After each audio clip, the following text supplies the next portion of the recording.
Alors au total, nous avons 6 TBI pour 8 salles. L'installation a coûté environ de 3 000 € par salle. Projecteur, tableau et ordinateur compris.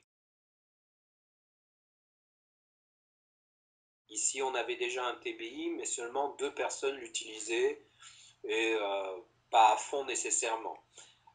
Donc on y est venu quand on a vu justement que les éditeurs proposaient plus de matériel numérique, donc du tout prêt, en fait du clé en main, et on en est venu petit à petit par ce biais. Donc on a complété avec des formations, et très vite les professeurs se sont appropriés le tableau et l'ont adapté à leurs propres besoins. C'est-à-dire qu'à partir du moment où tout était connecté sur Internet, ce qui est le cas, ils ont finalement toutes leurs activités de classe sur Internet, ils les ont basculées sur le TBI.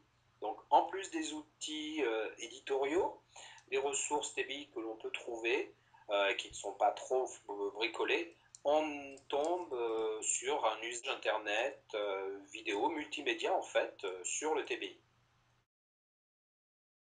Alors le TBI, ce qu'il a permis, ça a été de reprendre de bonnes habitudes qui s'étaient étiolées avec le temps.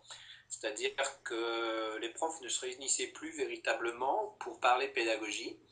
Et grâce à ça, ils se sont remis ensemble pour justement partager leurs séquences. Tout ce qu'ils font, ils le mettent en commun, ils partagent. Ça s'est fait petit à petit parce qu'au début, ça a été ceux qui connaissaient mieux le TBI ont aidé, ont fait des mini-formations. Et petit à petit, voilà, une dynamique de groupe s'est créée et une fois par mois, donc les professeurs se réunissent pour partager. Les apprenants ont trouvé intéressant de voir les TBI, surtout parce qu'ils étaient utilisés, non pas parce qu'ils étaient éteints comme l'expérience qu'ils ont pu faire ailleurs. Ils ont vu que les profs étaient familiers avec, qu'ils allaient au-delà du simple exercice pour TBI, justement avec l'utilisation des multimédias. Donc ils ont trouvé vraiment un plus. Maintenant chez les jeunes, il y a une interaction qui s'est créée, surtout chez les jeunes. Voilà. Ils sont plus participatifs dans le sens où ils sont plus actifs parce qu'ils ont la possibilité d'aller au tableau. C'est le côté un petit peu vivant. Maintenant, c'est pas pour ça qu'ils travaillent mieux à la maison, c'est pas pour ça qu'ils apprennent mieux le français. Positif parce que ça a redonné de l'élan aux profs. Ça a permis quand même de faciliter le cours. Tout est à disposition.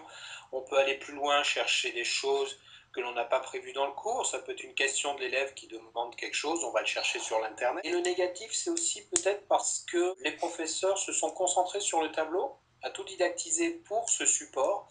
Ils ont un petit peu perdu le rapport avec les apprenants.